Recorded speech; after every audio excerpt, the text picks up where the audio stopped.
I ask that the Congress declare that since the unprovoked and dastardly attack by Japan on Sunday, December 7th, 1941, a state of war has existed between the United States and the Japanese Empire.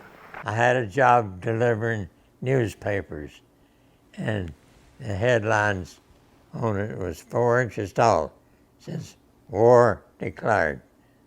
Well, I was in high school. You pick a service you wanted to be in, and you could get it.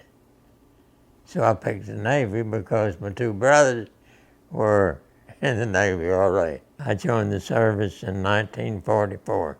When I got out of high school, in 10 days, I got on a train and went to Camp Perry, Virginia.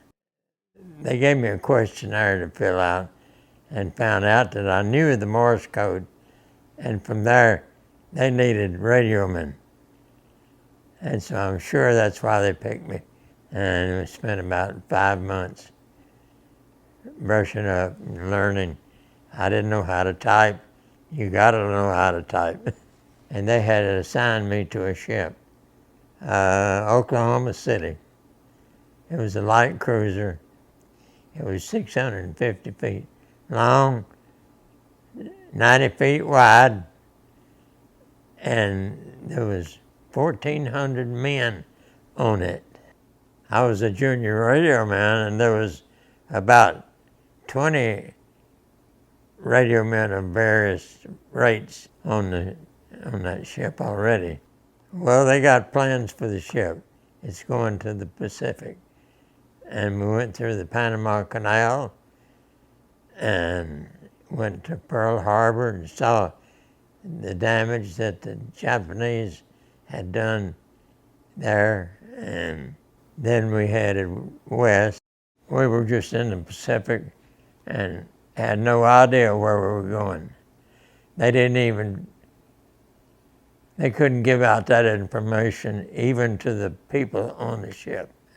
There was probably 2 carriers and a battleship, and then light cruisers, heavy cruisers, maybe 1 or 2 of each, and it made up quite a parade. I saw floating mines in the Pacific that was 50 feet away from me. You know what, they'll sink a ship. Immediately when somebody in a bunch of ships you're on sees a floating mine, they'll stop and let everybody know where it is. And then a small ship will come up and take a rifle and shoot till they hit one of them pins. Then it explodes and sink.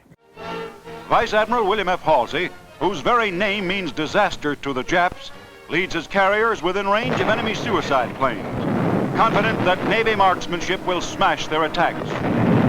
And we went further west till we got to Okinawa. So we stood there for about 3 weeks and just shelled the coast or wherever they wanted us to. They had lots of guns.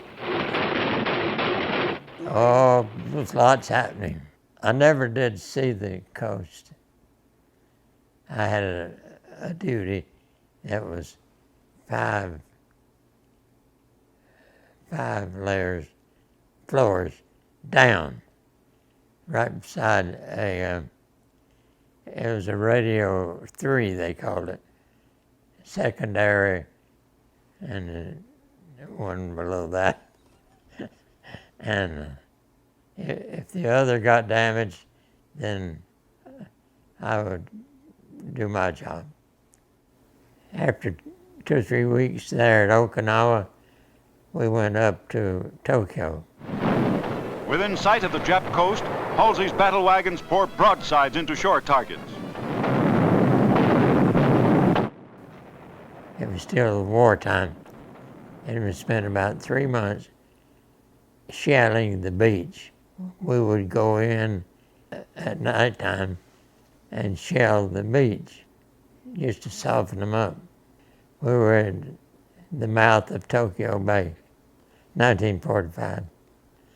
And we were there when the bombs went off. Of course, they were 200 miles away. We didn't know it was happening except through the radio. We went there, organized a trip with various trucks, took everybody on the ship to see those cities that were hit by the bombs. They told us when the bombs went off, they couldn't have anybody go in there for 20 years. And in about 3 weeks, they took us. The terms and conditions upon which surrender of the Japanese imperial forces is here to be given and accepted are contained in the instrument of surrender now before you. We were at just outside Tokyo when they signed the treaty, and we were all excited about that. Our leaders wanted to watch the Japanese people for at least 6 months to make sure that they were settled down.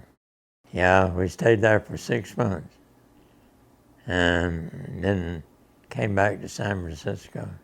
Got out of the service in 1952. And God looked after me. I've always been close to God. I had a feeling about my job. I was concentrating on it and doing lots of praying. And that got me through the war.